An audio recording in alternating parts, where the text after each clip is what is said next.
2015 में कहा था कि इंटरनल सिक्योरिटी डिपार्टमेंट एमएचए में उसमें तमाम मजाहिब के लोगों का एक काउंटर रेडिकल सेल बनाइए आप, तीनों पड़ जाएंगे। और सर ये रेडिकलाइज हो चुके हैं तो भारत की इससे राइट विंग कम्युनिज्म और टेररिज्म बढ़ेगा।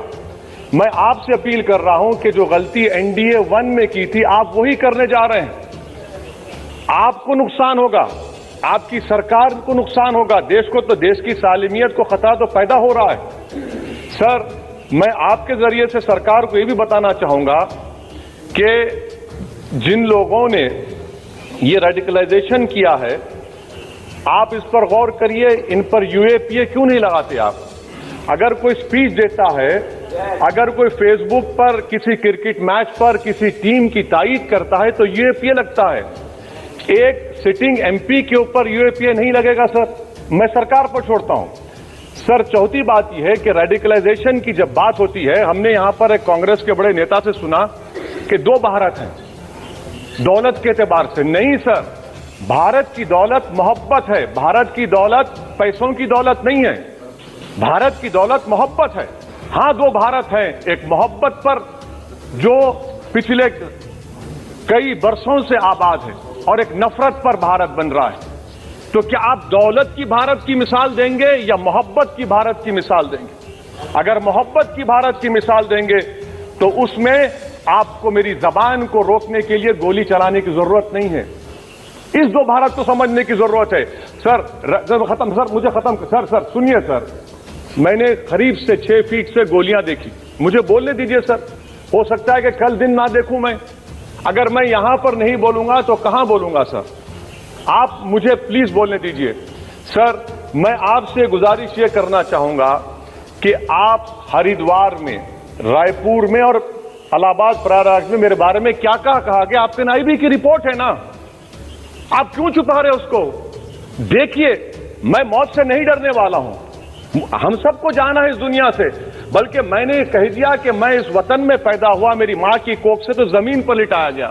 जब मेरी आंख बंद हो जाएगी तो इंशाल्लाह औरंगाबाद की जमीन मुझे दफनाया जाएगा। मगर मैं आपसे अपील करना चाह रहा हूं सरकार से सर कि जो कुछ बातें की गई हैं उसको देखिए। मैं जेड कैटेगरी सिक्योरिटी नहीं चाहिए मुझे, मैं हरगिज नहीं चाहिए मुझे। मैं 94 से पॉलिटिक्स में हूं, मैं आजाद जिंदगी गुजारना चाहता हूं। मैं घुटन के साथ जिंदा नहीं रह सकता इस दुनिया में। मुझे जिंदा रहना है तो अपनी आवाज उठाना है, मुझे जिंदा रहना है तो सरकार किसी के उनके खिलाफ बोलना है, और अगर गोली लगती है तो मुझे कबूल है, मगर मैं घुटन की जिंदगी नहीं गुजार सकता सर। मेरा मानना यह है कि संविधान में अगर देश के गरीबों को, मजलूमों को, अल्पसंख्यक समाज को सिक्योरिटी मिलेगा तो मुझे मिलेगी। आपकी चिंता हमें है ना सर, मैं सिक्योरिटी दे रहे हैं सर आपको नहीं सर, देश के गरीब बचेंगे तो मैं बचूंगा। ओवैसी की जान इखलाक पीलू से बढ़कर नहीं है सर, ओवैसी की जान उस वक्त बचेगी जब गरीब की जान बचेगी। इसीलिए मैं आपके जरिए सरकार से अपील करना चाहूंगा कि सर इस नफरत को खत्म करिए, इस नफरत को खत्म करिए और इस पर आप गौर करिए। मैं नहीं लूंगा सिक्योरिटी, मैं जेड कैटेगरी नहीं चाहता हूं सिक्योरिटी, मुझे ए कैटेगरी का शहरी बनाइए आप, मुझे एक कैटेगरी का शहरी बनाइए ताकि मेरी और आपकी जिंदगी बराबर हो।